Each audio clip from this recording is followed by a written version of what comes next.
សពថ្ងៃខ្ញុំប្រកបរបរជាយោធាបងជាយោធាបាទយោធានៅជួរមុខទិសមុំ3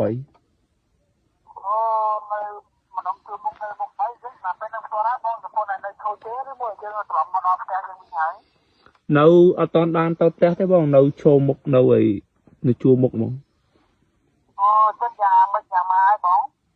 សភាពការអត់អីទេបងស្ងប់ស្ងាត់ធម្មតាអត់អីទេបង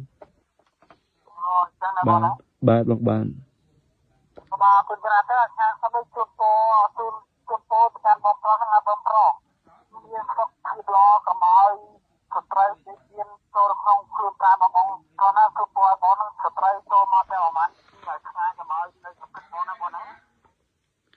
បានបាទបងបាទហើយលេខប្អូនហ្នឹងត្រូវនឹងជាម៉េចបងត្រូវនឹងម៉េចប្អូនសួរបញ្ជាក់ម្ដងទៀតបង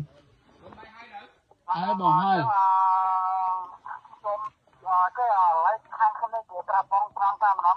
បាទបងបាទខ្ញុំទៅបងទេប្រកាសបើសិនជាបងទីមន្ត្រីយោធាខ្ញុំខ្ញុំឲ្យខ្ញុំទៅបងទៅតែខាងខ្ញុំសួរខ្ញុំជាបងគេឡើងតាខ្ញុំគិតដល់មិនណាបងហ្នឹង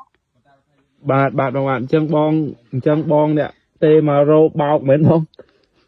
បាទខ្ញុំទៅបងទេប៉ុន្តែបើសិនជាបងជាមន្ត្រីជាចាប់ខ្ញុំទៅខ្ញុំវាអត់ជាបងសម្រាប់ការបងណាបងណាបាទអរគុណចានបងដែលបងអត់បោកបងប្អូននៅឯជួរមុខមុំ3ហ៎បងឯងជាយោធា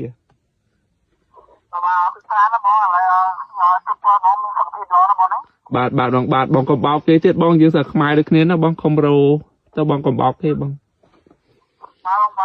បាទអរគុណច្រើនបាទអរគុណច្រើនសូមជម្រាបលាបាទអរគុណច្រើន